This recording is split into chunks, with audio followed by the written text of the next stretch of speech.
옛날, 아주 먼 옛날의 사람들이 호랑이 담배 피우던 시절보다도 더 오래된 이야기라 바람조차 숨을 죽이고 지나가던 때가 있었습니다. 깊고 깊은 산골짜기, 구름도 쉬어가느라 걸음을 멈춘다는 첩첩 산중 마을에는 오래전부터 내려오는 기묘한 소문이 하나 있었는데, 그것은 마을 가장 안쪽에 자리 잡은 낡은 기와집에 관한 것이었습니다. 그 집은 본래 한양에서 내려온 높은 벼슬아치가 지은 별장이라고도 하고, 큰 돈을 번 거상이 노후를 보내려 지은 집이라고도 했으나, 지금은 주인을 잃은 채 세월에 있기만 무성하게 덮여가는 쓸쓸한 곳이었습니다. 마을 사람들은 낮에도 그 집 근처에는 얼씬도 하지 않았고, 해가 뉘엿뉘엿 넘어가기 시작하면 아이들의 울음소리조차 그 집 쪽으로는 흘러가지 않도록 입을 틀어막곤 했습니다. 이 마을에 어느 날 갓쓴 선비 한 명이 찾아들었으니 그의 이름은 박진사라 하였고, 학식이 깊고 성품이 대나무처럼 고든 젊은이였습니다. 박진사는 과거 공부에 매진하다 몸과 마음이 쇠약해져 조용한 곳에서 글이나 읽으며 요양을 하고자 이 먼 산골까지 찾아오게 된 것이었습니다. 마을 어귀에 들어선 박진사는 짐을 가득 실은 나귀를 끌고 천천히 걸음을 옮겼는데, 마을의 고즈넉한 풍경과는 달리 사람들의 표정은 어딘가 모르게 경직되어 있었고, 낯선 이에 등장을 반기기보다는 걱정스러운 눈빛으로 바라보는 이가 더 많았습니다.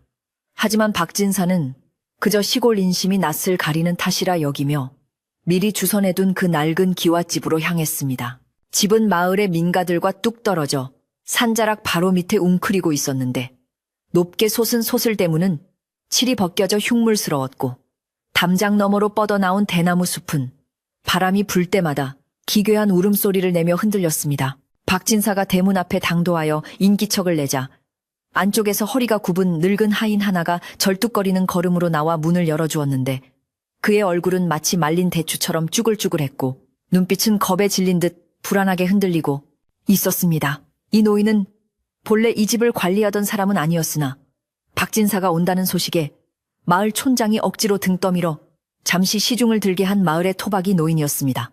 노인은 박진사의 짐을 받아들면서도 자꾸만 힐끔힐끔 뒷마당 쪽을 쳐다보았고, 박진사가 말을 걸어도 단답으로만 응할 뿐 좀처럼 입을 열려 하지 않았습니다.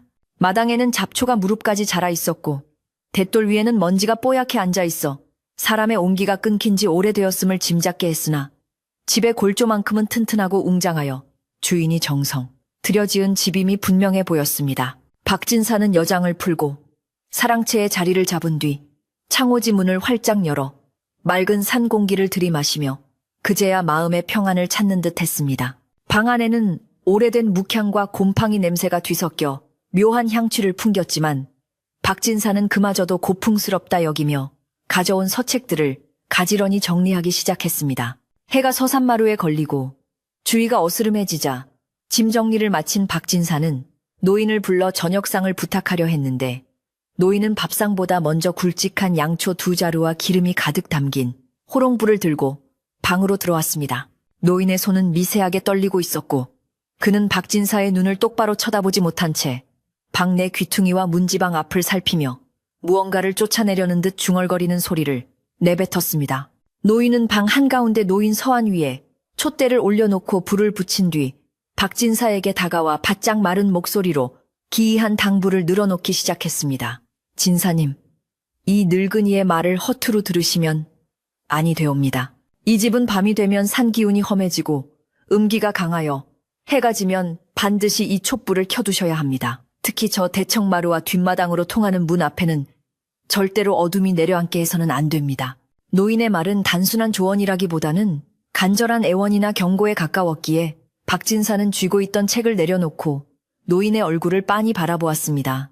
노인의 눈동자 속에는 설명할 수 없는 깊은 공포가 서려 있었고, 그것은 박진사의 이성적인 마음 한구석에도 작은 파문을 일으키기에 충분했습니다. 박진사는 웃으며 노인을 안심시키려 했습니다. 어르신, 산중의 밤이 어두운 것은 당연한 이치요.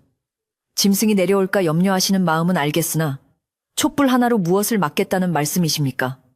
네, 비록 글 읽는 선비이나 담력이 약하지는 않으니 너무 걱정 마십시오. 그러나 노인은 고개를 세차게 가로저으며 박진사의 소매를 붙잡을 기세로 다급하게 말을 이었습니다. 짐승 따위가 문제가 아닙니다. 이 집에는 밤마다 찾아오는 손님이 있사온데 그 손님은 불을 싫어하고 밝은 것을 꺼려하니 촛불이 켜져 있어야만 감히 방 안으로 들어오지 못하는 법입니다. 부디 제 말을 믿으시고 주무실 때에도 머리맡에 촛불을 끄지 마시옵소서. 만약 촛불이 꺼진다면 그때는 저도 진사님을 지켜드릴 수가 없습니다.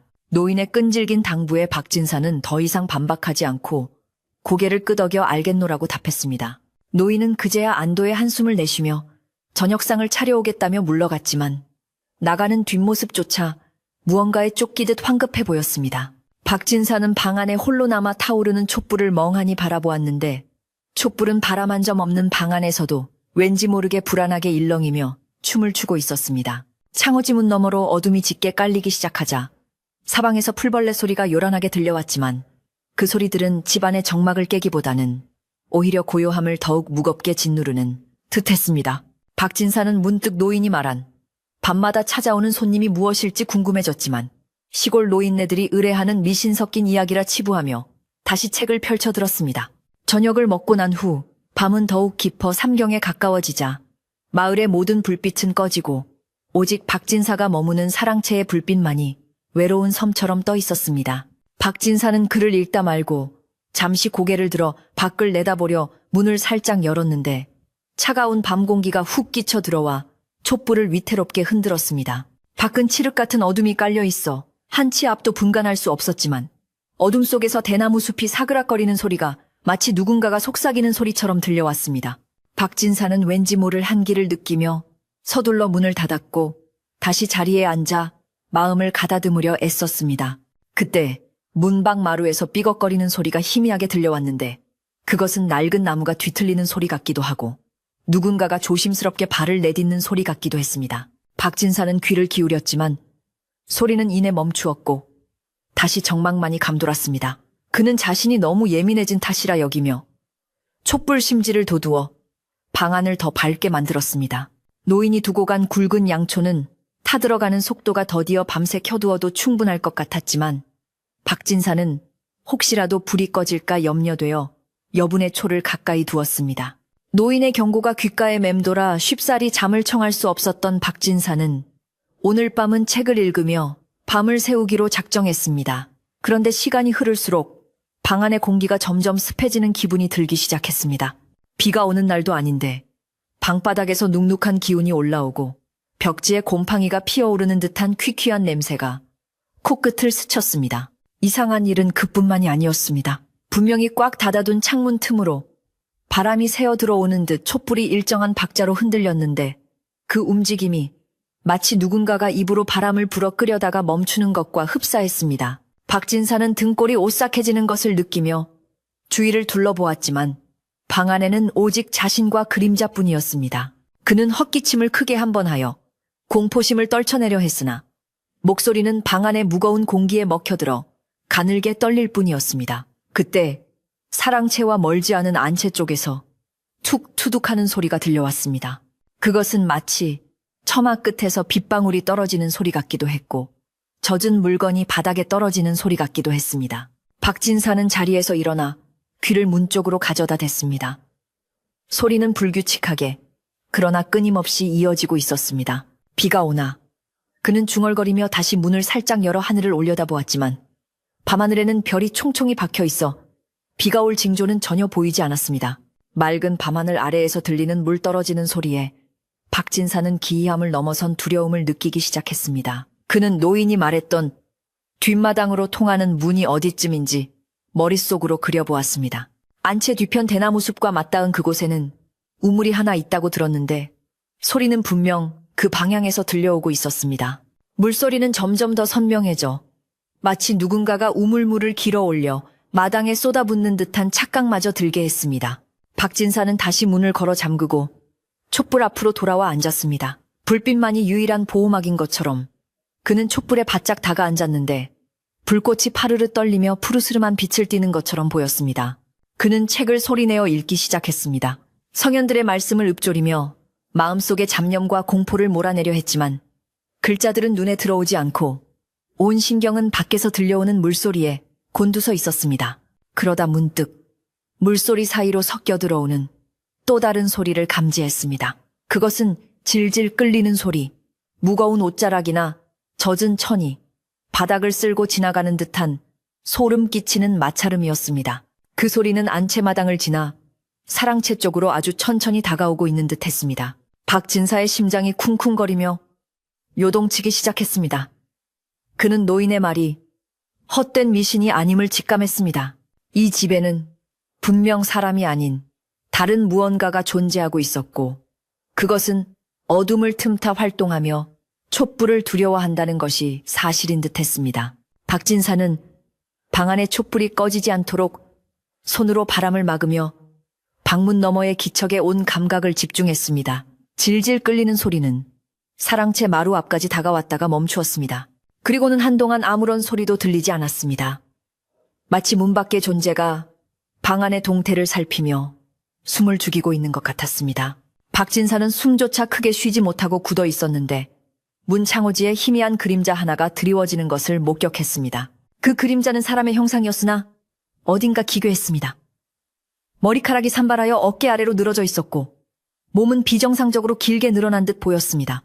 그림자는 문 앞에서 서성거리며 문고리를 잡으려는 듯 손을 뻗었다가 방 안에서 새어나오는 촛불빛에 놀란 듯 다시 물러나기를 반복했습니다. 박진사는 식은땀이 등을 타고 흐르는 것을 느끼며 혹시라도 문이 열릴까봐 문고리를 잡고 버티고 싶은 충동을 느꼈지만 몸이 말을 듣지 않았습니다.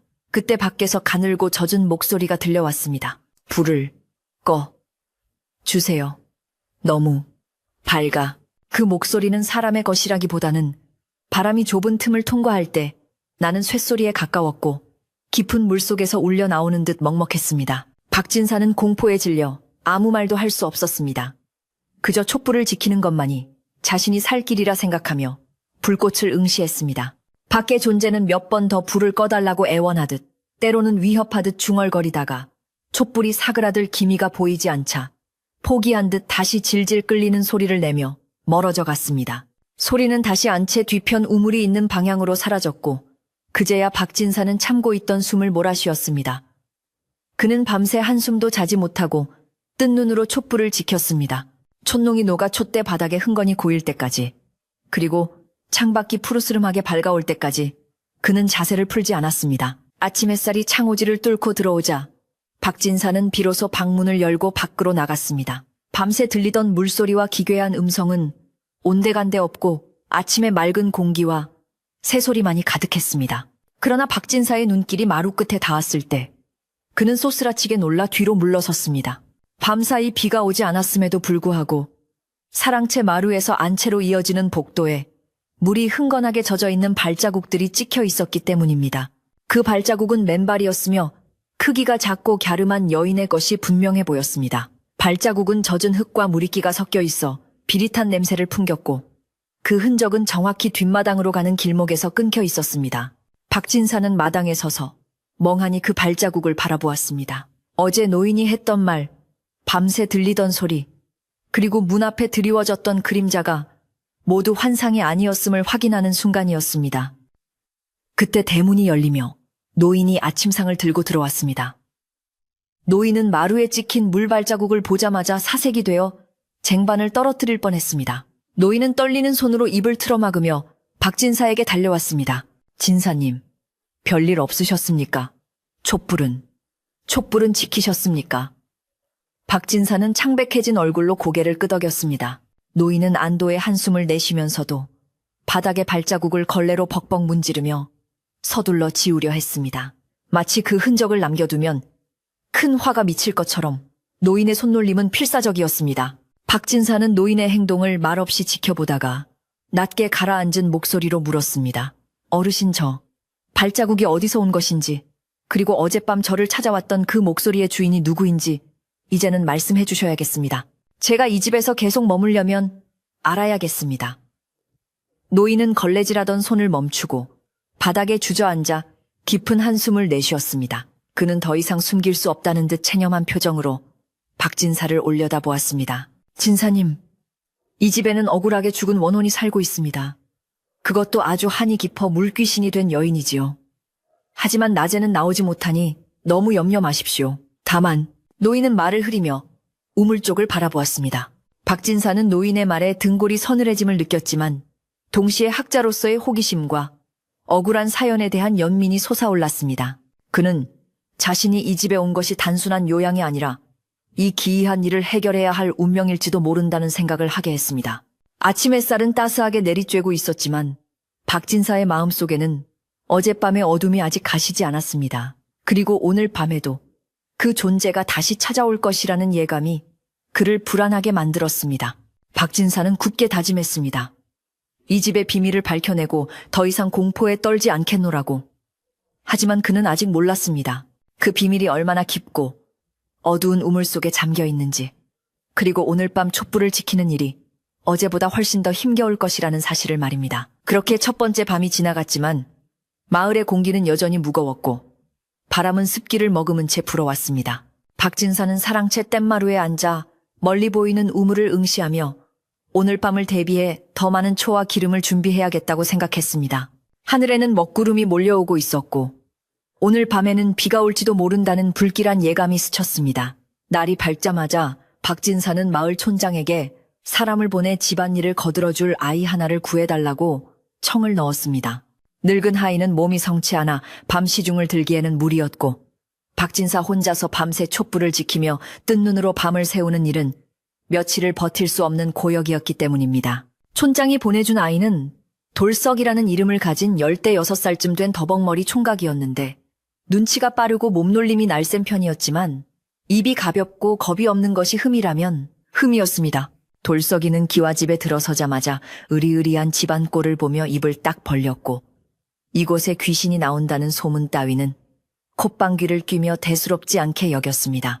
그는 오히려 이런 좋은 집이 비어있는 것이 아깝다며 자신이 온 이상 귀신 따위는 얼씬도 못하게 하겠다고 큰 소리를 탕탕 쳤습니다. 박진사는 돌석이의 당찬 모습에 조금은 마음이 놓이면서도 한편으로는 철없는 태도가 염려되어 신신당부를 잊지 않았습니다. 돌석아, 너는 내 말을 명심해서 들어야 한다. 이 집은 밤이 되면 산 기운이 내려와 몹시 차갑고 음산해지니 내가 잠들더라도 너는 절대로 사랑채의 촛불이 꺼지지 않도록 지켜야 한다. 촛농이 흐르면 심지를 돋우고 기름이 떨어지면 채워 넣는 일을 게을리해서는 안 된다. 박진사의 엄한 표정에 돌석이는 건성으로 고개를 끄덕이며 염려 마십시오 진사님. 불 지키는 일이야 식은 죽 먹기지요. 제가 눈을 부릅뜨고 지킬 테니 진사님은 편히 주무십시오 라고 대답했습니다. 돌석이는 박진사가 건네준 두툼한 양초와 넉넉한 기름병을 받아들고는 속으로 무슨 선비님이 겁이 저리 많으실까 기름 아까운 줄도 모르고 하며 혀를 찼습니다. 그날 저녁 해가 서산으로 넘어가고 어김없이 땅거미가 내려앉자 박진사는 일찍 잠자리에 들 준비를 했습니다. 어젯밤의 공포와 피로가 겹쳐 눈꺼풀이 천근만근 무거웠기 때문입니다. 방 안에는 굵은 양초 2자루가 환하게 타오르고 있었고 돌석이는 문지방 옆에 앉아 꾸벅꾸벅 조는 심형을 하고 있었습니다. 박진사는 돌석이에게 다시 한번 촛불을 잘 보살피라 이르고는 이불을 머리끝까지 뒤집어 쓰고 잠을 청했습니다. 얼마나 잤을까? 박진사의 코는 고른 숨소리를 내기 시작했고 방 안은 타닥거리는 촛불 소리만 남게 되었습니다. 돌석이는 심심해져 몸을 비비꼬다가 환하게 타오르는 촛불을 멍하니 바라보았습니다. 시골 살림에 촛농 한 방울, 기름 한 방울이 얼마나 귀한 것인데 잠든 사람 곁에 이렇게 대낮처럼 불을 밝혀두는 것이 영 마땅치 않아 보였습니다. 에잉씨, 이 비싼 초를 잠자는 동안 다 태워버리다니 한양 양반들은 낭비가 심하다니까 달빛도 이리 밝은데 굳이 이걸 다 켜둘 필요가 있나. 돌석이는 혼자 중얼거리며 촛대를 만지작거렸습니다. 촌장 어른이 귀신 이야기를 얼핏 해주긴 했지만 돌석이는 그것이 아이들 겁주려는 옛날 이야기라 믿었고 무엇보다 당장 눈앞에서 녹아내리는 촛농이 아까워 견딜 수가 없었습니다. 잠깐 끄고 나도 눈 좀 붙이다가 진사님 깨실 때쯤 다시 켜면 아무도 모를 거야. 돌석이는 자신의 꾀에 스스로 감탄하며 후 하고 입바람을 불어 촛불 2자루를 모두 꺼버렸습니다. 순식간에 방 안은 칠흑 같은 어둠에 잠겼고 창호지 문 너머로 희미한 달빛만이 스며들었습니다. 돌석이는 캄캄해진 방바닥에 대자로 뻗어 누우며 킬킬거렸고 이내 드르렁거리며 깊은 잠에 빠져들었습니다. 사단은 자정이 넘어가면서부터 시작되었습니다. 낮 동안 맑았던 하늘이 무색하게 갑자기 산바람이 거세지며 창문을 덜컹거리게 만들었습니다. 잠결의 한기를 느낀 박진사가 몸을 뒤척이는데 콧등으로 차가운 물방울 하나가 톡 떨어졌습니다. 박진사는 비몽사몽간에 손으로 물을 닦아내며 지붕이 새나 하고 생각했습니다. 하지만 정신을 차리고 보니 밖에서 빗소리는 들리지 않는데 방 안에서만 물 떨어지는 소리가 들려오고 있었습니다. 뚝뚝 투두둑 소리는 천장에서 들리는 것이 아니라 방 안의 허공에서 생겨나 바닥으로 떨어지는 것 같았습니다. 박진사는 눈을 번쩍 떴지만 눈앞은 칠흑 같은 어둠뿐이었습니다. 촛불이 꺼져 있다는 사실을 깨닫는 순간 그의 심장은 덜컥 내려앉았습니다. 돌서가. 박진사는 다급하게 아이를 불렀지만 돌석이는 세상 모르고 타차 떨어져 대답이 없었습니다. 박진사가 몸을 일으키려는데 방바닥이 흥건하게 젖어 있는 것이 느껴졌습니다. 마치 방 안에 얕은 물이 고인 듯 이불자락이 축축하게 젖어들고 있었습니다. 그리고 그때 어제 들었던 그 소름 끼치는 소리가 다시 들려왔습니다. 이번에는 문 밖이 아니라 방 안이었습니다. 질질 끌리는 젖은 옷자락 소리가 돌석이가 누워있는 쪽에서 박진사가 있는 쪽으로 천천히 다가오고 있었습니다. 쓱쓱 철벅. 물기 머금은 소리는 고요한 방 안을 공포로 가득 채웠고 박진사는 숨을 멈춘 채 등 뒤에 벽으로 바짝 물러섰습니다. 어둠 속에서 비릿한 물 냄새와 썩은 흙 냄새가 진동을 하며 코를 찔렀습니다. 불을 왜 껐어? 목소리는 바로 귓가에서 들리는 듯 했습니다. 박진사는 너무 놀라 비명조차 지르지 못하고 입을 뻐끔거렸습니다. 차갑고 축축한 무언가가 박진사의 발목을 스치고 지나갔습니다. 그것은 마치 물에 불어 터진 손가락처럼 미끈거리고 차가웠습니다. 박진사는 혼신의 힘을 다해 손을 뻗어 머리맡에 두었던 부싯돌을 찾으려 더듬거렸습니다. 손에 잡히는 것은 차가운 물기뿐이었지만 그는 포기하지 않고 바닥을 훑었습니다. 젖은 형체는 점점 더 가까이 다가와 박진사의 얼굴 위로 차가운 숨결을 내뱉었습니다. 그 숨결에서는 깊은 우물 속 고인 물 냄새가 났습니다. 추워. 너무 추워. 나를 찾아줘. 원망과 슬픔이 뒤섞인 목소리가 방안을 울렸습니다. 박진사의 손끝에 마침내 딱딱한 부싯돌과 쇠붙이가 닿았습니다. 그는 떨리는 손으로 있는 힘껏 부싯돌을 쳐 불꽃을 일으켰습니다. 타탁하는 소리와 함께 순간적인 불꽃이 튀자 박진사의 눈앞에 믿을 수 없는 형상이 드러났습니다. 물에 흠뻑 젖은 긴 머리카락 사이로 창백하게 부어오른 여인의 얼굴이 바로 코앞까지 다가와 있었던 것입니다. 여인의 눈은 재판이 비어 있었고 입가는 검푸르게 죽어 있었습니다. 불꽃이 튀는 찰나의 순간 여인은 비명을 지르며 뒤로 물러섰고 박진사는 그 틈을 타젓지 않은 종이를 찾아 불을 붙이는 데 성공했습니다. 촛불 심지에 불이 옮겨 붙고 방안이 다시 환해지자 여인의 형체는 연기처럼 흩어져 사라졌습니다. 방 안에는 오직 물비린내와 바닥에 고인 물웅덩이만이 남아 있었습니다. 박진사는 가쁜 숨을 몰아쉬며 주저앉았습니다. 옆에서 자고 있던 돌석이는 그제야 부스스 눈을 뜨고 일어나 앉았습니다. 진사님, 벌써 아침입니까? 어라, 방바닥이 왜 이리 축축하대요? 오줌이라도 지리셨습니까? 돌석이는 상황 파악을 못하고 눈을 비비며 헛소리를 해댔습니다. 박진사는 화를 낼 기운조차 없어 멍하니 돌석이를 바라보았습니다. 돌석이의 옷자락 끝에도 젖은 손자국이 선명하게 남아 있었지만 아이는 그것을 눈치채지 못했습니다. 박진사는 이 일이 단순히 촛불을 켜고 끄는 문제로 해결될 일이 아님을 뼈저리게 느꼈습니다.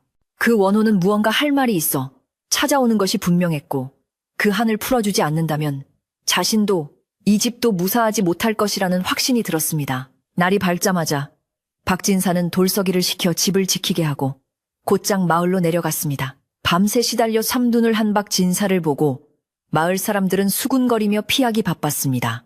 박진사는 사람들을 붙잡고 이 마을에서 가장 오래 산 노인이 누구냐고 물었습니다. 사람들은 마을 뒤편 감나무집 할머니를 가리켰습니다. 그 할머니는 무당은 아니었으나 영험한 기운이 있어 마을의 대소사를 점지해주기도 하고 옛날 이야기를 줄줄 꿰고 있는 마을의 산증인이었습니다. 박진사는 좁은 골목길을 돌아 쓰러져가는 초가집을 찾아갔습니다. 마당에는 늙은 감나무 한 그루가 서 있었고 금마루에는 백발이 성성한 노파가 긴 곰방대를 물고 앉아 박진사를 기다리고 있었다는 듯 빤히 쳐다보았습니다. 올 것이 왔구만. 그 흉가에 들어간 젊은 선비가 자네인가. 노파의 목소리는 갈라진 징소리처럼 탁했지만 힘이 있었습니다. 박진사는 마당에 넙죽 절을 올리고 예의를 갖추었습니다. 어르신 살려주십시오. 그 집에 들어간 후로 밤마다 기이한 일을 겪고 있습니다. 젖은 여인이 나타나 울며 불며 저를 괴롭힙니다. 도대체 그 집 우물에 무슨 사연이 있기에 이러는 것입니까? 노파는 곰방대 죄를 털어내며 택챔 혀를 찼습니다. 그년이 아직도 구천을 떠돌며 제 뼈를 찾고 있는 게지. 암 그렇고 말고 억울해서 눈을 못 감았을 테니. 노파는 박진사에게 마루에 걸터 앉으라 손짓하고는 담배 연기를 길게 내뿜으며 묻어두었던 옛 이야기를 꺼내기 시작했습니다. 한 30년 전 일일 게야. 그 기와집에는 김부자라는 아주 욕심 많고 표독스러운 자가 살고 있었지. 돈이면 귀신도 부린다고 믿는 위인이었는데 그 자가 읍내에 새로 온 기생 월향이에게 한눈에 반해버렸던 게야. 월향이는 춤과 노래가 뛰어날 뿐만 아니라 자태가 고와서 뭇 사내들의 애간장을 녹였지. 하지만 콧대가 높고 자존심이 강해서 아무에게나 곁을 주지 않았어. 김부자는 온갖 금은보화로 월향이를 꼬드겼지만 월향이는 김부자의 음흉한 눈빛이 싫어 매번 거절했단다. 그러다 보니 김부자의 연심은 점차 증오와 오기로 바뀌게 되었지. 노파의 이야기는 마치 어제 본 일을 말하듯 생생했습니다. 그러던 어느 비가 억수같이 쏟아지던 밤이었어. 김부자는 하인들을 시켜 월향이를 강제로 가마에 태워 납치해왔지. 자신의 집 안채에 가두고 첩이되라고 협박을 했지만 월향이는 은장도를 꺼내들고 저항했어. 내 몸은 짓밟을 수 있어도 내 마음은 가질 수 없다며 버티는 월향이를 보고 김부자는 이성을 잃고 말았지. 홧김에 월향이를 밀쳤는데 하필이면 그 머리가 문지방 모서리에 부딪혀 그 자리에서 숨을 거두고 말았단다. 사람을 죽인 김부자는 덜컥 겁이 났지만 이내 잔인한 꾀를 내었어. 시체를 아무도 모르게 처리해야 했으니까. 노파는 잠시 말을 멈추고 박진사의 표정을 살폈습니다. 박진사는 주먹을 꽉 쥔 채 이야기에 빠져들어 있었습니다. 김부자는 비바람이 몰아치는 틈을 타 월향이의 시신을 가마니에 둘둘 말아 뒷마당 깊은 우물 속에 던져버렸지. 그리고는 우물을 큰 돌로 막고 흙을 덮어 봉해버렸어. 그 후로 김부자는 월향이가 도망갔다고 소문을 냈지만 밤마다 우물에서 들려오는 울음소리에 시달리다 결국 미쳐서 죽고 말았지. 그 집이 흉가가 된 건 그때부터야. 사람들은 다 알면서도 쉬쉬했지. 김부자의 세도가 무서웠고 죽은 귀신의 원한이 두려웠으니까. 노파는 한숨을 내쉬며 이야기를 마쳤습니다. 젊은 선비자네가 그 집에서 살려면 그 한을 풀어줘야 해. 월향이는 아직도 그 차가운 물속에 갇혀 자신의 몸을 찾고 있는 게야. 박진사는 노파의 이야기를 듣고 모든 의문이 풀리는 것을 느꼈습니다. 밤마다 들리던 물소리, 젖은 발자국, 그리고 촛불을 꺼달라고 애원하던 그 목소리는 모두 월향이의 영혼이 보내는 구조신호였던 것입니다. 그녀는 자신이 묻힌 곳이 너무 어둡고 차가워서 혹은 누군가가 자신을 발견해 주기를 간절히 원해서 빛을 피해 그에게 다가왔던 것이었습니다. 박진사의 가슴 속에서 두려움은 사라지고 억울하게 희생된 한 여인에 대한 연민과 분노가 끌어올랐습니다. 그는 자리에서 일어나 노파에게 깊이 고개를 숙였습니다. 어르신, 제가 그 한을 풀어주겠습니다. 제 손으로 그 우물을 열고 억울함을 밝히겠습니다. 노파는 걱정스러운 눈빛으로 박진사를 올려다보았습니다. 쉽지 않을 게야. 그 원한이 깊어 함부로 건드렸다가는 자네 목숨도 위태로울 수 있어. 하지만 자네 눈빛을 보니 허투루 하는 말은 아닌 것 같구만. 부디 조심하게. 오늘 밤은 어제보다 더 험한 꼴을 볼지도 모르니. 박진사는 비장한 각오를 다지며 노파의 집을 나섰습니다. 마을길을 걸어 돌아오는 박진사의 발걸음은 무거웠지만 눈빛만은 형형하게 빛나고 있었습니다. 그는 이제 자신이 무엇을 해야 할지 정확히 알고 있었습니다. 집으로 돌아온 박진사는 마당에서 빈둥거리고 있는 돌석이를 보았습니다. 아무것도 모른 채 콧노래를 부르는 돌석이를 보자 박진사는 쓴 웃음이 나왔습니다. 오늘 밤은 돌석이에게 촛불을 맡기지 않을 것입니다. 아니, 오늘 밤은 촛불을 지키는 것 이상의 일을 해야만 했습니다. 하늘을 보니 먹구름이 다시 몰려오고 있었고 바람 끝에 비릿한 물 냄새가 실려오기 시작했습니다. 박진사는 뒷마당으로 통하는 문을 바라보며 나직이 중얼거렸습니다. 기다리시오. 내 반드시 그대의 억울함을 들어주리다. 하지만 그날 밤이 되기 전 박진사에게는 또 다른 징조가 나타나기 시작했습니다. 박진사는 노파의 집을 나서서 다시 흉가로 돌아오는 길 내내 발걸음이 천근만근 무거웠지만 마음 한구석에는 뜨거운 불덩이 같은 것이 자리 잡고 있었습니다. 마을 어귀의 장승들은 마치 박진사를 비웃기라도 하듯 기괴한 표정으로 서 있었고 지나가는 마을 사람들은 그가 마치 전염병이라도 옮길까봐 슬금슬금 피하며 수군거렸습니다. 하지만 박진사는 그들의 시선에 아랑곳하지 않고 오직 주머니 속의 엽전을 만지작거리며 생각에 잠겼는데 그것은 단순한 공포심을 넘어선 의무감, 즉 선비로서 억울한 백성의 원한을 풀어주어야 한다는 사명감이 불타오르고 있었기 때문입니다. 집에 도착하니 돌석이는 대문 앞에 쭈그리고 앉아 꾸벅꾸벅 졸고 있었는데 그 모습이 한편으로는 애처롭고 한편으로는 대책 없어 보여 박진사는 헛웃음을 흘리며 녀석의 어깨를 흔들어 깨웠습니다. 돌서가 정신 차리거라. 오늘 밤은 어젯밤처럼 호락호락 넘어가지 않을 것이다. 너도 마음 단단히 먹고 나를 도와야 한다. 박진사의 비장한 목소리에 돌석이는 화들짝 놀라 눈을 비비며 일어났지만 여전히 상황 파악이 덜 된 듯 멍한 표정을 지었습니다. 박진사는 돌석이를 데리고 곧장 뒷마당으로 향했는데 그곳은 사람의 발길이 닿지 않아 자풀이 허리춤까지 자라 있었고 대나무 숲이 빽빽하게 우거져 있어 대낮인데도 어둠이 짙게 깔려 있었습니다. 바람이 불 때마다 대나무 잎들이 서로 부대끼며 내는 소리는 마치 여인네들이 모여 속닥거리는 소리처럼 들려 등골을 오싹하게 만들었습니다. 박진사는 풀숲을 헤치며 노파가 말했던 우물의 흔적을 찾기 시작했는데 바닥이 온통 질척거리고 이끼가 끼어 있어 발을 내디딜 때마다 미끄러지기 일쑤였습니다. 한참을 헤매던 끝에 박진사는 대나무 숲 가장 깊은 곳, 볕이 들지 않는 응달진 구석에서 널찍하고 평평한 돌 하나를 발견했습니다.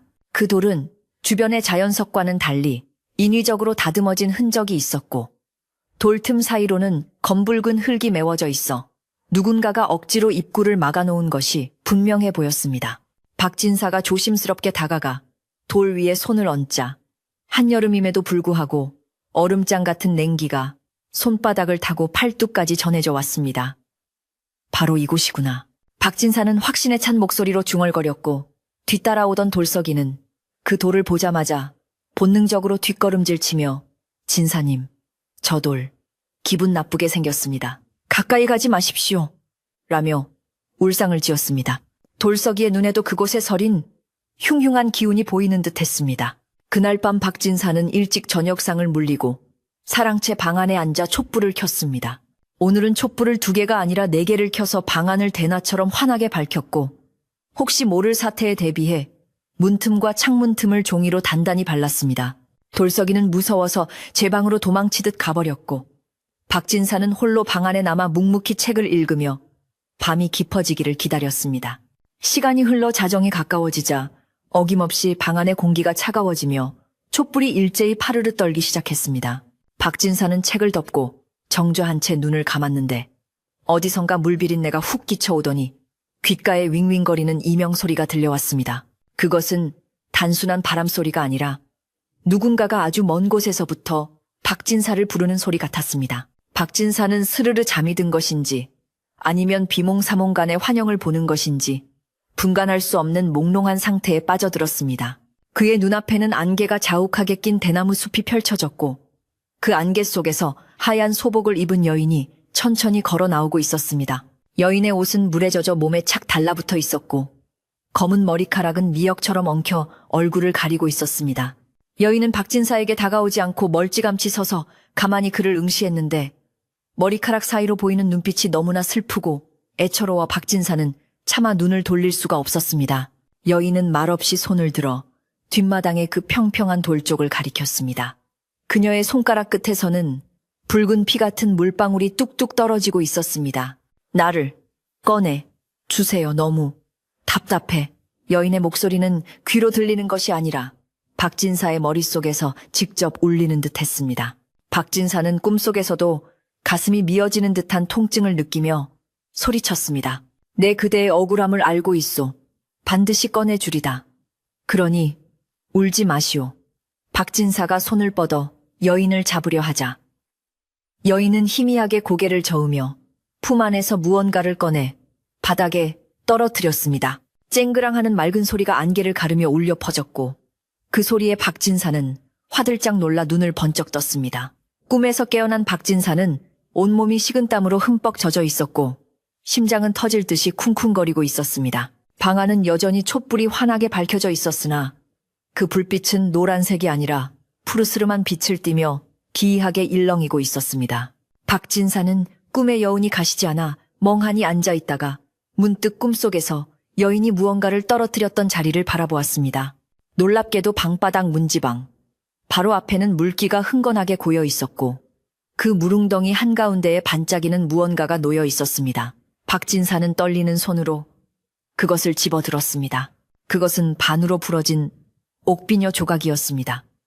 흙탕물이 묻어있고 오래되어 색이 바랬지만 분명 여인들이 머리에 꽂는 장신구였습니다. 이것은 꿈이 아니라 현실이라는 명백한 증거이자 귀신이 박진사에게 건넨 간절한 징표였습니다. 박진사는 비녀 조각을 손에 꽉 쥐고 날이 밝기만을 기다렸습니다. 닭이 울고 동이 트자마자 박진사는 돌서기를 깨워 마을로 내려갔습니다. 우물을 파내려면 혼자 힘으로는 역부족이었기에 마을 장정들의 힘을 빌려야만 했습니다. 마을회관 앞 정자나무 아래에는 아침부터 노인들과 장정들이 모여 잡담을 나누고 있었는데 박진사가 나타나자 순식간에 분위기가 싸늘해졌습니다. 박진사는 그들에게 다가가 정중하게 읍하며 사정을 설명했습니다. 어르신들, 그리고 마을분들, 제 말을 좀 들어보십시오.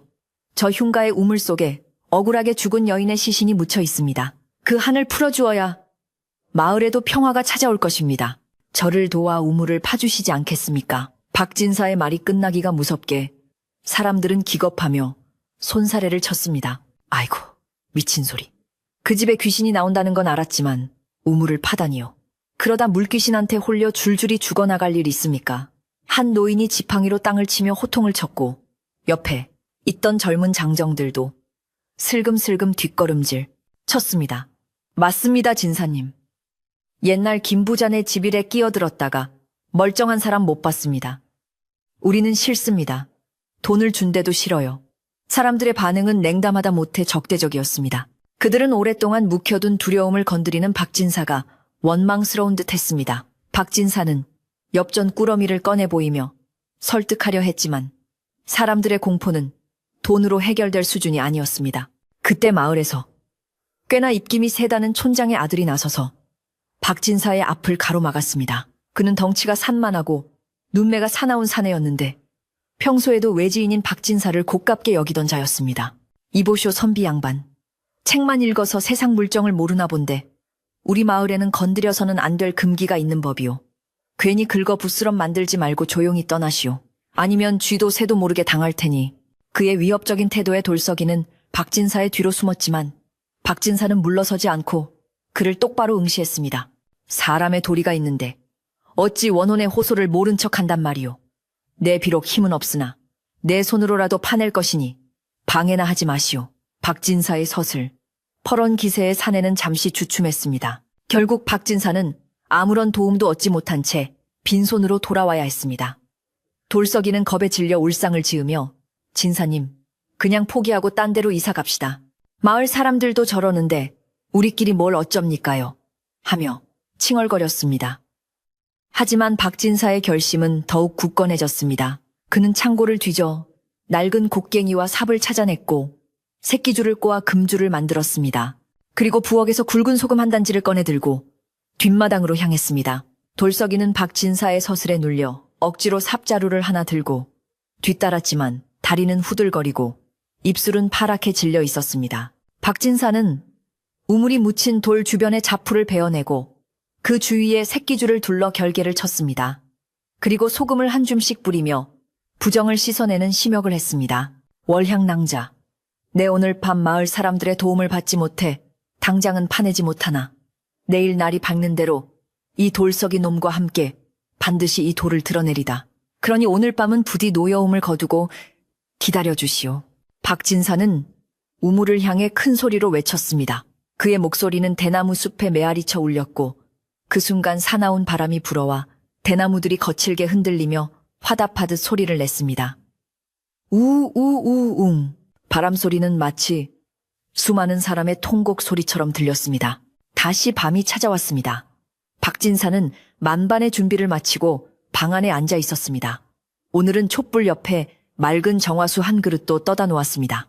돌석이는 무서워서 아예 박진사의 방 아랫목에 이불을 깔고 누워 이불을 머리끝까지 뒤집어 쓴 채 벌벌 떨고 있었습니다. 박진사는 옥비녀 조각을 서안 위에 올려두고 그것을 응시하며 마음을 다잡았습니다. 밤이 깊어지자 집안의 기운은 어제와는 비교도 안 될 정도로 흉포해졌습니다. 천장의 석가래가 삐걱거리며 비명을 질렀고 닫힌 문들이 덜컹거리며 마치 누군가가 밖에서 마구 흔들어대고 있는 것 같았습니다. 갑자기 방 안의 촛불 4개가 동시에 휘청거리더니 그중 2개가 픽하고 꺼져버렸습니다. 바람도 불지 않았는데 말입니다. 박진사는 침착하게 다시 불을 붙이려 했지만 부싯돌을 쳐도 불꽃이 잘 일지 않았습니다. 남은 2개의 촛불마저 위태롭게 가물거렸습니다. 그때 방문 밖 마루에서 쿵쿵쿵 하는 무거운 발소리가 들려왔습니다. 그것은 젖은 발소리가 아니라 마치 누군가가 화가 나서 바닥을 내리찍는 듯한 소리였습니다. 그리고 둔탁한 소리와 함께 방문이 벌컥 열렸습니다. 물론 문고리는 걸려 있었으나 보이지 않는 힘이 문을 억지로 젖힌 것이었습니다. 열린 문틈으로 차가운 밤바람이 몰아쳤고 남은 촛불마저 꺼질 듯이 흔들렸습니다. 박진사는 촛불을 몸으로 막아서며 문 쪽을 노려보았습니다. 어둠 속에서 희뿌연 연기 같은 형체가 스멀스멀 방 안으로 들어오려 하고 있었습니다. 약속을 지켜. 그 목소리는 이제 애원이 아니라 분노와 도끼가 서려 있었습니다. 박진사는 물러서지 않고 큰 소리로 외쳤습니다. 내 약속을 지킨다 하였소. 날이 밝으면 반드시 파낼 것이니 그대는 물러가시오. 산 사람을 해치면 그대의 억울함도 풀 길이 없소. 박진사의 호통의 형체는 잠시 멈칫했습니다. 선비의 꼿꼿한 기계와 진심이 통했는지 아니면 정화수의 기운 때문인지 형체는 문지방을 넘지 못하고 서성거렸습니다. 그렇게 긴장된 대치가 이어지던 중 돌석이가 비명을 지르며 벌떡 일어났습니다. 으악, 살려주세요. 다리가 안 움직여요. 돌석이는 무언가에 눌린 듯 다리를 잡고 뒹굴었습니다. 박진사는 급히 돌석이에게 다가가 소금을 뿌리며 주문을 외우듯 달랬습니다. 집안의 소라는 절정에 달했고 기와장이 떨어지는 소리, 그릇이 깨지는 소리가 부엌 쪽에서 요란하게 들려왔습니다. 박진사는 이것이 마지막 고비임을 직감했습니다. 귀신은 자신의 존재를 알리기 위해 그리고 한을 풀기 위해 마지막 발악을 하고 있는 것이었습니다. 박진사는 옥비녀를 손에 쥐고 문 밖을 향해 던졌습니다. 이것을 보고 진정하시오. 내가 증표를 가지고 있으니 나를 믿으시오. 비녀가 마루바닥에 떨어지자 맑은 소리가 났고 거짓말처럼 바람이 잦아들었습니다. 희뿌연 형체도 서서히 옅어지며 어둠 속으로 사라졌습니다. 하지만 박진사는 알았습니다. 이것은 끝이 아니라 폭풍전야의 고요함이라는 것을. 날이 밝으면 저 거대한 돌덩이를 치우고 끔찍한 진실과 마주해야 한다는 사실이 그의 어깨를 짓눌렀습니다. 촛불은 다시 타오르기 시작했지만 심지는 검게 그을려 있었고 방 안에는 여전히 비릿한 물냄새가 진동했습니다. 박진사는 뜬 눈으로 밤을 지새우며 동이 트기만을 간절히 기도했습니다. 이제 물러설 곳은 없었습니다. 우물을 여는 순간 모든 것이 끝날 것입니다. 이튿날 날이 밝았으나 하늘은 마치 먹물을 풀어놓은 듯 검은 구름으로 뒤덮여 있어 아침인지 저녁인지 분간하기 어려울 정도로 어두침침했습니다. 박진사는 밤새 한숨도 자지 못해 눈이 통하고 입술이 바짝 말랐으나 그 눈빛만은 형형하게 빛나고 있어 곁에 있던 돌석이가 감히 말을 붙이지 못할 정도였습니다. 박진사는 창고에서 찾아낸 낡은 곡괭이와 삽을 챙겨들고 마당 한 구석에 쭈그리고 앉아 벌벌 떨고 있는 돌석이를 일으켜 세우며 단호하게 말했습니다. 자, 가자. 오늘이야말로 기나긴 원한의 고리를 끊어낼 날이다. 네가 돕지 않으면 나 혼자라도 할 터이니 너는 구경이나 하거라. 돌석이는 울상을 지으며 그래도 혼자 남는 것보다는 진사님 곁이 낫겠다 싶어 억지로 삽자루를 쥐고 박진사의 뒤를 따랐습니다. 박진사와 돌석이가 뒷마당 대나무 숲으로 들어서자 기다렸다는 듯이 바람이 거세게 불어와 대나무들이 서로 부딪히며 기괴한 비명 같은 소리를 질러댔습니다. 어제 쳐두었던 금줄은 바람에 널뛰듯 흔들리고 있었고 우물을 덮고 있는 거대한 돌덩이 위에는 밤새 내린 이슬인지 아니면 누군가의 눈물인지 모를 물기가 축축하게 서려 있었습니다. 박진사는 온매무새를 단정히 하고 돌 앞에 서서 잠시 묵념을 올린 뒤 결연한 표정으로 곡괭이를 들어 땅을 내리찍기 시작했습니다. 캉하는 둔탁한 금소금이 대나무 숲의 정막을 깨트리며 울려 퍼졌고 단단하게 굳은 흙이 튀어오르며 땅속에 묻혀있던 냉기가 스멀스멀 피어올랐습니다. 처음에는 돌석이도 겁에 질려 쭈뼛거렸으나 박진사가 땀을 뻘뻘 흘리며 흙을 파내는 모습을 보자 죄송스런 마음에 슬그머니 옆으로 다가와 삽질을 거들기 시작했습니다. 두 사람이 흙을 파내는 소리가 담장 너머로 흘러나가자 마을 사람들 사이에서도 웅성거리는 소리가 돌기 시작했습니다. 저 선비가 기어이 우물을 판다는구먼. 미쳤지 미쳤어. 귀신을 건드려 우리 마을에 화를 부르려고 작정한 게야. 마을 사람들은 두려움에 떨면서도 호기심을 이기지 못해 하나둘씩 기와집 담장 너머로 고개를 내밀고 구경하기 시작했습니다. 그들은 감히 들어오지는 못하고 먼 발치에서 박진사의 무모한 행동을 지켜보며 수군거릴 뿐이었습니다. 한참을 파내려 가자 우물을 막고 있던 돌덩이의 가장자리가 드러나기 시작했는데 그 틈새로 썩은 물 냄새와 비릿한 혈향이 섞인 악취가 훅 끼쳐 올라왔습니다. 돌석이는 코를 틀어막으며 헛구역질을 해댔고 담장 너머에서 구경하던 마을 사람들도 인상을 찌푸리며 뒤로 물러섰습니다. 그때 마을 촌장의 아들이 씩씩거리며 대문을 박차고 들어왔습니다. 그는 몽둥이를 들고 장정 몇 명을 대동하고 나타나 박진사를 향해 소리를 질렀습니다. 이보시오. 당장 그 짓을 멈추시오. 우리 마을에 재앙을 불러올 셈이오. 조용히 살다 갈 것이지 왜 긁어 부스럼을 만드느냐 말이오. 그의 목소리는 쩌렁쩌렁했지만 그 안에는 알 수 없는 불안감이 섞여 있었습니다. 박진사는 곡괭이질을 멈추고 허리를 펴며 촌장의 아들을 똑바로 응시했습니다. 그의 얼굴은 흙투성이었지만 위험이 서려 있어 함부로 범접할 수 없는 기운을 뿜어내고 있었습니다. 재앙이라 하셨소. 억울하게 죽은 원혼이 구천을 떠돌며 울부짖는데 그것을 모른 척하고 덮어두는 것이야말로 진짜 재앙을 부르는 일이오. 당신들은 두려움 때문에 인간의 도리를 저버리고 있소. 내가 이 우물을 여는 것은 귀신을 위해서이기도 하지만 산 사람들의 양심을 위해서이기도 하오. 박진사의 서슬퍼런 일갈에 촌장의 아들은 말문이 막힌 듯 입을 뻐끔거렸고 뒤에 서 있던 장정들도 기세에 눌려 슬금슬금 눈치를 보았습니다. 그 순간 하늘에서 우르릉 쾅 하는 천둥 소리가 들리더니 굵은 빗방울이 후두둑 떨어지기 시작했습니다. 마른 하늘에 날벼락이라도 치듯 갑작스러운 날씨 변화에 사람들은 비명을 지르며 동요했습니다. 거봐, 귀신이 노했어. 당장 그만두시오. 촌장의 아들이 다시금 소리쳤지만 박진사는 아랑곳하지 않고 더욱 세차게 곡괭이질을 했습니다. 월향낭자, 내가 왔소. 그대의 억울함을 밝혀줄 테니 부디 노여움을 거두고 길을 열어주시오. 박진사가 하늘을 향해 외치자 기이하게도 빗줄기가 박진사가 서 있는 우물가만 피해 내리는 듯한 착각이 들 정도로 주위는 어수선했으나 박진사의 작업은 방해받지 않았습니다. 박진사와 돌석이는 온 힘을 다해 우물 덮개돌 밑에 굵은 통나무를 끼워 넣고 지렛대 원리를 이용해 들어 올리기 시작했습니다. 하나 둘 셋 박진사의 구령에 맞춰 두 사람은 있는 힘껏 통나무를 눌렀습니다.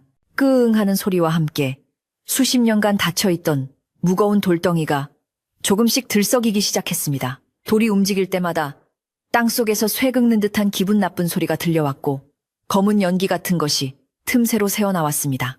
담장 너머 구경꾼들은 공포에 질려 도망가려 했지만 발이 땅에 붙은 듯 움직이지 않아 덜덜 떨며 그 광경을 지켜볼 수밖에 없었습니다. 마침내 쿵 하는 굉음과 함께 거대한 덮개돌이 옆으로 밀려나고 칠흑같이 어두운 우물 입구가 입을 쩍 벌렸습니다. 그 순간 우물 속에서 맹렬한 회오리 바람이 솟구쳐 올라와 주변의 대나무들을 꺾어버릴 듯 흔들었습니다. 박진사는 바람에 날려가지 않으려 통나무를 꼭 붙들고 버텼습니다. 우물 안에서는 사람의 울음소리인지 바람소리인지 모를 소리가 웅웅거리며 메아리 쳤습니다. 악취는 더욱 심해져 숨을 쉬기조차 힘들었지만 박진사는 옷소매로 코를 가리고 우물 안을 들여다보았습니다. 깊이를 알 수 없는 어둠 속 저 아래에 물이 찰랑거리는 소리가 들려왔습니다. 박진사는 미리 준비해둔 긴 밧줄 끝에 갈고리를 매달아 우물 속으로 천천히 내려보냈습니다. 돌서가 줄을 단단히 잡아라.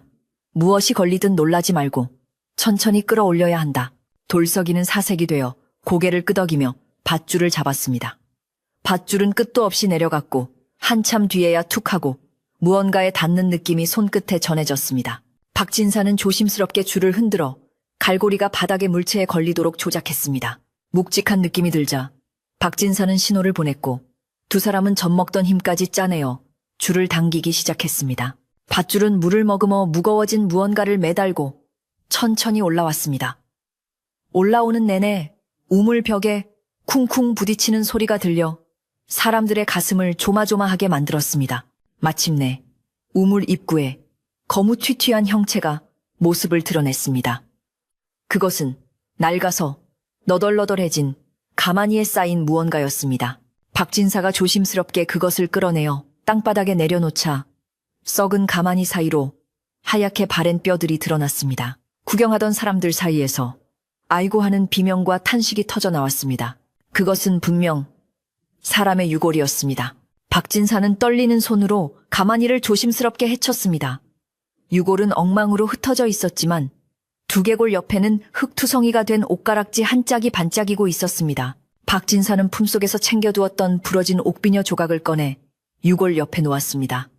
그리고 마을 사람들을 향해 소리쳤습니다. 보시오. 이것이 바로 30년 전 실종되었다던 월향 낭자의 시신이요. 이 옷가락지와 비녀가 그 증거요. 촌장의 아들과 마을 사람들은 그 참혹한 증거 앞에서 아무런 말도 하지 못하고 고개를 떨구었습니다. 그동안 뜬 소문으로만 치부하며 외면해왔던 진실이 백일하에 드러나는 순간이었습니다. 그때 거짓말처럼 먹구름이 갈라지며 한 줄기 햇살이 우물가로 쏟아져 내렸습니다. 쏟아지던 비가 뚝 그치고 거세게 불던 바람도 순식간에 잠잠해졌습니다. 유골 위로 따스한 햇볕이 내리쬐자 유골을 감싸고 있던 검은 기운이 연기처럼 피어올라 하늘로 흩어졌습니다. 사람들은 그 기이한 광경에 넋을 잃고 바라보았습니다. 어디선가 들려오던 울음소리도 멈추고 대신 맑고 청아한 새소리가 들려오기 시작했습니다. 그것은 마치 30년 동안 갇혀있던 영혼이 비로소 해방되어 내뱉는 안도의 한숨과도 같았습니다. 박진사는 자신이 입고 있던 도포를 벗어 앙상한 유골을 정성스럽게 덮어주었습니다. 그리고 무릎을 꿇고 앉아 유골을 향해 정중하게 절을 올렸습니다. 낭자 늦게나마 빛을 보게 되어 다행이요. 이제 차가운 물속이 아니라 따뜻한 양지 바른 곳에서 편히 쉬시오. 돌석이도 훌쩍거리며 박진사를 따라 절을 했습니다. 그 모습을 지켜보던 마을 사람들도 하나둘씩 담장 안으로 들어와 우물가 주변에 모여들었습니다. 그들은 부끄러움과 미안함에 고개를 들지 못하고 촌장의 아들마저 몽둥이를 바닥에 떨어뜨리고 털썩 주저앉아 버렸습니다. 박진사는 촌장의 아들에게 다가가 조용하지만 엄한 목소리로 말했습니다. 이 시신을 수습하여 마을에서 가장 볕이 잘 드는 곳에 묻어주시오. 그리고 위령제를 지내 넋을 달래주어야 하오. 그것이 살아있는 사람들이 할 수 있는 최소한의 속죄일 것이오.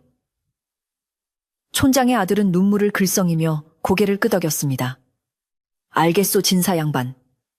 내 생각이 짧았소. 내 손으로 직접 모시겠소.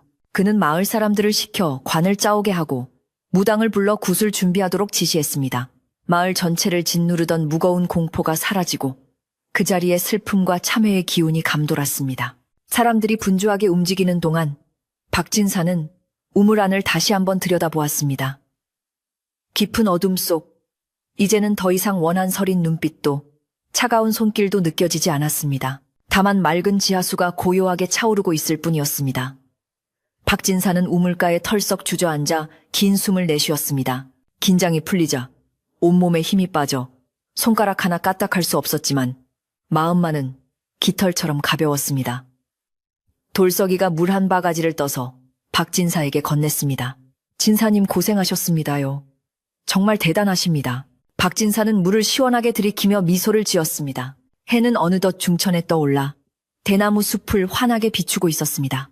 음산하고 공포스러웠던 기와집의 풍경은 온데간데 없고 여느 시골집과 다를 바 없는 평온한 모습으로 돌아와 있었습니다. 마을 안악들은 집에서 음식을 장만해오고 노인들은 돗자리를 펴고 앉아 그동안의 이야기를 나누었습니다.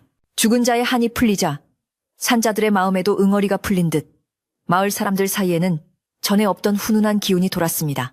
박진사는 그 모습을 바라보며 오늘 밤은 촛불을 켜지 않아도 편안하게 잠들 수 있을 것이라 생각했습니다. 그러나 아직 해야 할 일이 남아 있었습니다. 유골을 정식으로 매장하고 천도제를 지내 완전히 떠나보내는 일입니다. 박진사는 몸을 일으켜 유골이 든 도포자락을 조심스럽게 안아들었습니다. 마치 잠든 누이를 대하듯 그의 손길은 더없이 부드러웠습니다. 자, 이제 갑시다. 꽃 피고 새 우는 좋은 곳으로. 박진사의 선창에 맞춰 상여 소리 같은 구슬픈 가락이 마을에 울려 퍼졌고 사람들은 긴 행렬을 이루며 뒷산을 향해 걸음을 옮겼습니다. 행렬이 마을 어귀를 벗어날 때쯤 박진사는 뒤를 돌아보았습니다. 텅 빈 기와집 마루에 하얀 나비 한 마리가 날아와 앉았다가 하늘 높이 날아오르는 것이 보였습니다. 나비는 박진사의 머리 위를 한 바퀴 빙 돌더니 파란 하늘 속으로 사라져갔습니다. 박진사는 그것이 월향 낭자의 마지막 인사임을 직감했습니다. 이제 모든 것이 제자리를 찾아가고 있었습니다. 기나긴 밤의 끝자락, 새벽이 밝아오듯 이야기는 마지막을 향해 흐르고 있었습니다. 그날 저녁 마을 회관에는 큰 잔치가 벌어졌습니다. 귀신을 쫓아내고 마을의 화근을 없앴다는 기쁨도 있었지만 무엇보다 외지인인 박진사에게 고마움을 표하기 위한 자리였습니다. 촌장은 박진사의 손을 잡고 눈시울을 붉혔고 그동안 박진사를 피하던 마을 사람들도 술잔을 권하며 사과했습니다. 박진사는 겸손하게 웃으며 그들의 호의를 받아들였습니다. 하지만 박진사의 마음은 이미 조용한 사랑채로 돌아가 있었습니다. 오늘 밤 그곳이 얼마나 고요하고 평화로울지 확인하고 싶었기 때문입니다. 월향 낭자의 유골을 모신 상여 행렬은 마을 어귀를 지나 뒷산, 양지 바른 언덕으로 천천히 올라갔습니다. 마을 청년들은 땀을 뻘뻘 흘리면서도 누구 하나 불평하는 기색 없이 정성껏 상여를 메었고 뒤따르는 안악들은 하얀 무명천을 흔들며 고인의 마지막 가는 길을 배웅했습니다. 박진사는 상주가 아님에도 맨 앞에서 길을 인도하며 30년 동안 차가운 우물 속에 갇혀 있었던 여인이 이제는 따뜻한 햇볕 아래서 영면하기를 간절히 빌었습니다. 묘지로 정해진 곳은 마을이 한눈에 내려다 보이고 온종일 해가 드는 명당자리기였는데 흙을 파내자 붉고 고운 황토가 나와 사람들은 입을 모아 월향 낭자가 이제야 제자리를 찾았다며 안도했습니다. 촌장과 마을 어르신들은 미리 준비한 술과 과일을 올리고 절을 올리며 그동안 그녀의 억울함을 외면하고 두려워만 했던 자신들의 비겁함을 눈물로 사죄했습니다. 무당이 징을 치며 씻김굿을 시작하자 산새들도 울음을 멈추고 주위가 숙연해졌습니다. 무당의 구슬픈 가락이 산자락을 타고 흐를 때마다 사람들의 가슴 속에 맺혀있던 응어리도 하나둘씩 풀려나가는 듯 했습니다. 박진사는 무덤 앞에 맑은 술 한 잔을 따르고 조용히 읊조렸습니다. 낭자, 이제 모든 고통과 원한을 이 술잔에 담아 훌훌 털어버리시오. 저승으로 가는 길에는 꽃향기만 가득하기를 바라오. 박진사가 술을 무덤가에 뿌리자 어디선가 시원한 바람이 불어와 묘지 주변의 풀잎들을 부드럽게 쓰다듬고 지나갔습니다. 그것은 마치 월향 낭자가 고맙다는 인사를 전하는 손길처럼 느껴져 자리에 모인 사람들은 눈시울을 붉히면서도 마음 한구석이 따뜻해지는 것을 느꼈습니다. 제사가 모두 끝나고 봉분이 둥글게 만들어지자 하늘은 더할 나위 없이 맑고 푸르게 개었습니다. 어제까지만 해도 마을을 집어삼킬 듯 으르렁거리던 먹구름은 흔적도 없이 사라졌고 햇살은 따스하게 대지를 감싸 안았습니다. 마을 사람들은 335 짝을 지어 산을 내려오며 이제 더 이상 밤길을 무서워하지 않아도 된다는 사실에 안도의 한숨을 내쉬었습니다. 그동안 흉흉한 소문 때문에 발길이 끊겼던 이 마을에도 다시금 활기가 돌기 시작할 것이라는 희망이 피어올랐습니다. 박진사는 내려오는 길에 뒤를 한번 돌아보았는데 새로 만든 무덤가에 노란 민들레꽃 한 송이가 피어있는 것이 보였습니다. 그는 그것이 월향 낭자가 남긴 마지막 미소라 생각하며 가벼운 발걸음으로 마을로 향했습니다. 마을로 돌아오자 촌장집 마당에는 돼지를 잡고 떡을 빚어 거한 잔치상이 차려져 있었습니다. 마을 사람들은 박진사를 상석에 모시고 영웅 대접을 해주었습니다. 촌장은 투박한 손으로 박진사에게 막걸리 한 사발을 가득 따라주며 목맨 소리로 말했습니다. 진사님 참으로 고맙습니다. 우리 마을 사람들이 못난 탓에 30년 동안이나 귀신을 탓하며 살았는데 진사님 덕분에 이제야 두 다리 뻗고 잘 수 있게 되었습니다. 이 은혜를 어찌 갚아야 할지 모르겠습니다. 박진사는 손사래를 치며 겸손하게 답했습니다. 아닙니다. 이것은 제가 한 일이 아니라 월향 낭자의 간절함이 하늘에 닿아 이루어진 일입니다. 저는 그저 그 목소리를 대신 전했을 뿐이니 너무 치켜 세우지 마십시오. 박진사의 겸손한 태도에 마을 사람들은 더욱 감동하여 그를 진심으로 존경하게 되었습니다. 한쪽에서는 돌석이가 동네 아이들과 처녀들에게 둘러싸여 무용담을 늘어놓느라 정신이 없었습니다. 내가 삽으로 땅을 딱 파는데 땅속에서 우르르 쾅쾅 소리가 나더라고. 다들 무서워서 도망가려고 했지만 나는 진사님을 지켜야 한다는 일념으로 꼼짝도 안 했지. 돌석이의 과장 섞인 자랑에 사람들은 까르르 웃음을 터뜨렸습니다. 사실 돌석이가 제일 먼저 도망치려 했던 것을 다 알았지만 오늘만큼은 모두가 너그러운 마음으로 그의 허풍을 귀엽게 봐주었습니다. 마을 전체의 웃음소리가 끊이지 않으니 이곳이 어제 그 음산했던 마을이 맞나 싶을 정도로 평화로운 풍경이었습니다. 잔치가 파하고 밤이 깊어지자 박진사는 마을 사람들의 배웅을 받으며 다시 기와집으로 향했습니다. 예전 같으면 해가 지자마자 쥐죽은 듯 고요하고 음산했을 마을 길이었지만 지금은 집집마다 새어나오는 불빛이 따뜻하게 느껴졌고 골목길을 비추는 달빛도 유난히 밝았습니다. 박진사와 돌석이가 기와집 대문 앞에 섰을 때 두 사람은 동시에 서로를 마주보며 미소 지었습니다. 삐걱거리던 대문을 열고 들어선 마당은 여전히 잡초가 무성했지만 더 이상 귀신이 나올 듯한 음침한 기운은 전혀 느껴지지 않았습니다. 오히려 오래된 나무 냄새와 흙 냄새가 어우러져 고즈넉하고 편안한 분위기를 자아내고 있었습니다. 돌석이는 마루에 올라서며 습관처럼 촛대를 찾으려 했습니다. 진사님, 오늘도 촛불 4개를 다 켜야겠지요. 기름이 좀 남았나 모르겠습니다. 돌석이의 말에 박진사는 빙그레 웃으며 고개를 저었습니다. 아니다. 돌석아, 오늘은 그럴 필요 없다. 책을 읽을 때 쓸 초 하나면 족하다. 이제 이 집에는 어둠을 밝혀야 할 이유가 사라졌으니 촛불은 우리 눈을 밝히는 용도로만 쓰면 될 것이다. 돌석이는 그 말의 뜻을 알아듣고는 안도감에 털썩 주저앉았습니다. 아이고 살았습니다. 사실 밤새 불 지키느라 눈이 따가워 죽는 줄 알았습니다요. 돌석이의 너스레에 박진사는 소리내어 웃었습니다. 집안의 웃음소리가 울려 퍼진 것은 실로 오랜만인 일이었습니다. 박진사는 사랑채 방문을 열고 들어갔습니다. 방 안의 공기는 놀라울 정도로 달라져 있었습니다.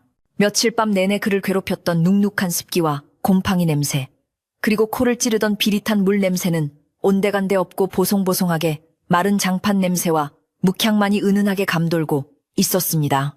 벽지들도 더 이상 젖어 있지 않았고 천장의 석가래도 든든하게 방을 지탱하고 있는 듯 보였습니다. 박진사는 서안 앞에 앉아 책을 한 권 펼쳤으나 글자가 눈에 들어오기보다는 마음속 깊은 곳에서 차오르는 평온함에 취해 잠시 눈을 감고 그 고요를 즐겼습니다. 바깥에서는 풀벌레 소리가 들려왔는데 그 소리가 어찌나 청아하고 리듬감 있는지 마치 자장가처럼 들렸습니다. 밤이 깊어 삼경이 되자 박진사는 책을 덮고 잠자리에 들 준비를 했습니다. 돌석이는 이미 옆방에서 코를 골며 깊은 잠에 빠져 있었고 박진사도 피로가 몰려와 눈꺼풀이 무거웠습니다. 그는 머리맡에 놓인 촛대를 바라보며 잠시 망설이다가 후 하고 불을 불어 껐습니다. 방 안은 순식간에 어둠에 잠겼지만 그 어둠은 더 이상 공포의 대상이 아니었습니다. 창호지 문을 통해 은은하게 스며드는 달빛이 방 안을 아늑하게 감싸주었고 박진사는 이불을 덮고 누워 푹신한 뇨의 감촉을 느꼈습니다. 오늘 밤은 촛불을 끄지 말라고 했던 노인의 당부는 이제 옛 이야기가 되었고 박진사는 칠흑 같은 어둠 속에서도 더없이 편안한 마음으로 눈을 감았습니다. 얼마나 잤을까? 박진사는 꿈속에서 환한 빛이 가득한 정원을 거닐고 있었습니다. 그곳은 계절을 알 수 없는 아름다운 꽃들이 만발해 있었고 나비와 새들이 자유롭게 날아다니는 선경과도 같은 곳이었습니다. 박진사가 꽃향기에 취해 걸음을 옮기는데 저만치서 한 여인이 그를 향해 다가왔습니다. 하얀 소복을 입고 있었지만 물에 젖거나 진흙이 묻은 모습이 아니라 눈부시게 깨끗하고 단정한 차림이었습니다. 그녀의 얼굴은 생전에 월향 낭자가 그러했듯 절세의 미모를 뽐내고 있었고 피부는 옥처럼 고와 빛이 났습니다. 여인은 박진사 앞에 다가와 공손하게 두 손을 모으고 깊이 허리를 숙여 절을 올렸습니다. 선비님, 은혜를 입은 월향이옵니다. 선비님 덕분에 30년 묵은 한을 풀고 이제야 저승길을 떠날 수 있게 되었습니다. 차갑고 어두운 물속에서 얼마나 기다렸는지 모릅니다. 제 뼈를 거두어 주시고 제 넋을 위로해 주신 은혜. 다음 생애라도 결코 잊지 않겠습니다. 여인의 목소리는 맑은 옥구슬이 굴러가는 듯 청아했고 그 목소리에는 깊은 감사가 담겨 있었습니다. 박진사는 꿈속에서도 흐뭇한 미소를 지으며 그녀에게 답했습니다. 낭자, 부디 좋은 곳으로 가시오. 이승에서의 고통은 다 잊고 그곳에서는 편안하게 쉬시오. 네, 그것으로 족하오. 월향 낭자는 박진사를 향해 다시 한번 환하게 미소 짓더니 몸이 서서히 빛으로 변하며 하늘로 솟아올랐습니다. 그 빛은 수많은 나빗대가 되어 하늘 높이 날아가 버렸고 박진사는 그 아름다운 광경을 넋을 잃고 바라보았습니다. 잠에서 깨어났을 때 박진사의 볼에는 알 수 없는 눈물 한 방울이 흐르고 있었습니다. 하지만 그것은 슬픔의 눈물이 아니라 가슴 벅찬 감동과 안도감에서 나온 눈물이었습니다. 창밖은 이미 날이 밝아 있었고 아침 햇살이 방 안 깊숙이 들어와 박진사의 얼굴을 비추고 있었습니다. 그는 자리에서 일어나 기지개를 켜며 그 어느 때보다 상쾌한 아침을 맞이했습니다. 방문을 열고 나가니 마당에는 아침 이슬이 영롱하게 맺혀 있었고 돌석이는 부지런히 마당을 쓸고 있었습니다. 진사님 안녕히 주무셨습니까? 얼굴빛이 아주 훤하십니다요. 돌석이가 활기차게 인사를 건넸습니다. 그래, 너도 잘 잤느냐? 오늘따라 공기가 참으로 맑구나. 박진사는 갯마루에 걸터앉아 뒷마당 쪽을 바라보았습니다.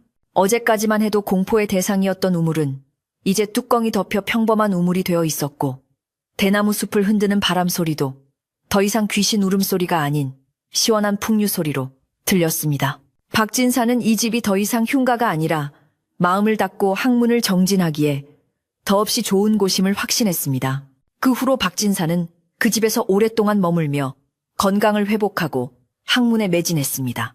마을 사람들은 수시로 박진사의 집을 찾아와 제철 과일이며 곡식을 나누어 주었고 박진사 또한 마을 아이들에게 글을 가르쳐주며 마을의 큰 어른으로 존경받았습니다. 한때 귀신이 나온다 하여 아무도 얼씬거리지 않던 그 집은 이제 글 읽는 소리가 낭낭하게 울려 퍼지는 마을의 자랑거리가 되었습니다. 소문은 꼬리에 꼬리를 물고 퍼져나가 먼 마을 사람들조차 박진사의 덕망과 그 집의 기이한 사연을 듣고 구경을 오기도 했습니다. 사람들은 그 집을 원혼을 달래준 집이라 하여 해원제 재연자이라 부르기도 했지만 박진사는 그저 웃으며 소소한 거처라 할 뿐이었습니다. 계절이 바뀌어 찬 바람이 부는 겨울이 와도 박진사의 방은 언제나 훈훈한 온기로 가득했습니다. 밤이면 박진사는 가끔 촛불을 켜두고 책을 읽었지만 그것은 귀신을 쫓기 위함이 아니라 학문의 길을 밝히기 위함이었습니다.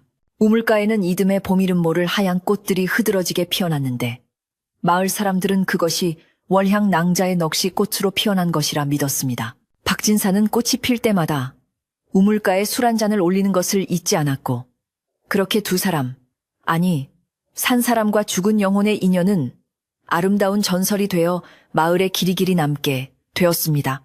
이야기는 여기까지입니다.